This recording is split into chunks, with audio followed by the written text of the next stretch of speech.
इस वीडियो में हम फोगर किट का पूरा इंट्रोडक्शन ले रहे हैं। सबसे पहले फोगर किट को जब भी आप अनबॉक्स करोगे तब इतनी चीज़ें आपको अंदर से मिलेगी। ये जो प्लेट है इसके अंदर SMP/S, टाइमर और पंप, इन तीनों का इलेक्ट्रिकली कनेक्शन आपको दिया हुआ है। ये जो SMP/S है वो पावर सप्लाई को पंप की पावर में यानी कि DC वोल्ट में वो कन्वर्ट करके आपको देता है। ये टाइमर है, इसके ज़रिए हम सेकंड या मिनट में फोगर को कितनी सेकंड चालू रखना या बंद रखना, कितनी मिनट उसको चालू रखना या बंद करना, वो सेट करते हैं। ये जो पंप है वो पानी को खींचता है और बहुत ही प्रेशर के साथ वो पाइप के अंदर पानी को पुश करता है। ये सारी चीज़ें हम एक माउंट प्लेट के ऊपर इलेक्ट्रिकली कनेक्ट करके आपको जोड़ करके ही फोगर किट के अंदर आपको देते हैं। ये प्लेट को दीवार के ऊपर लगाने के लिए आपको 2 स्क्रू और वॉल प्लग भी आपको इसके साथ फोगर किट के अंदर से ही मिल जाएंगे। इसके नीचे हम देख सकते हैं, इसके नीचे ये जो पार्ट है उसमें ये बाउल लग जाता है। ये बाउल के अंदर ये फिल्टर इस तरह से रख के इसके नीचे हमें जोड़ना होता है।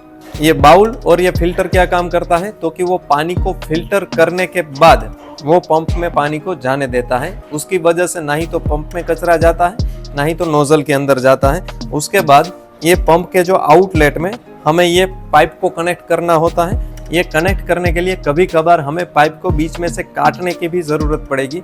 वो काटने के लिए हम एक कटर भी आपको साथ में देते हैं, तो ये कटर से हम बहुत ही ईजिली पाइप को इस तरह से काट सकते हैं। और जब भी बीच में कभी भी हमें नोज़ल लगानी होती है तो ये जो नोज़ल है वो ये टी के ज़रिए हम लगा सकते हैं। टी के बीच में इस तरह से हम नोज़ल को सिर्फ प्रेस करके लगा सकते हैं और ये जो पार्ट है वो हमें पाइप के साथ इस तरह से जोड़ना होता है।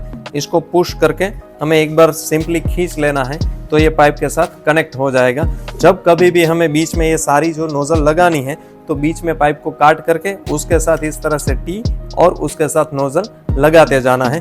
जब पाइप के आखिर छोर पर पानी को जहाँ पे ब्लॉक करने की ज़रूरत है वहाँ पे ये जॉइंटर हमें लगाना होता है।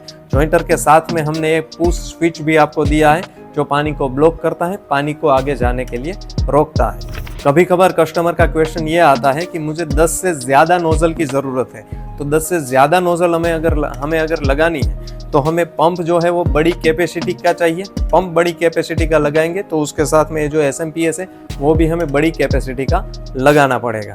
तो इसी तरह से जब कभी भी हमें नोज़ल ज़्यादा लगानी होती है तो पाइप की जो लेंथ है वो बढ़ जाती है, टी बढ़ जाती है, नोज़ल बढ़ जाती है और पंप का जो प्रेशर का कैपेसिटी है वो बढ़ाना पड़ता है और उसके साथ SMP/S का कैपेसिटी है वो बढ़ाना पड़ता है। बाकी की सारी चीज़ें साथ रहती है। हाँ, अगर ये फोगर सिस्टम को हमें अगर नल वाली जो सिस्टम है, पानी का नल है, वो पाइपलाइन के साथ कनेक्ट करना है तो उसके लिए हम एक निपल भी साथ में देते हैं। इसमें यहाँ पे जो दीवार में से पानी की पाइप है वो जॉइंट हो जाती है, इसके बाहर की साइड में हमारा नल जॉइंट हो जाता है और इसके ऊपर हम ये इनलेट को कनेक्ट कर सकते हैं। इसको सिंपली हम इसी तरह से कनेक्ट कर सकते हैं।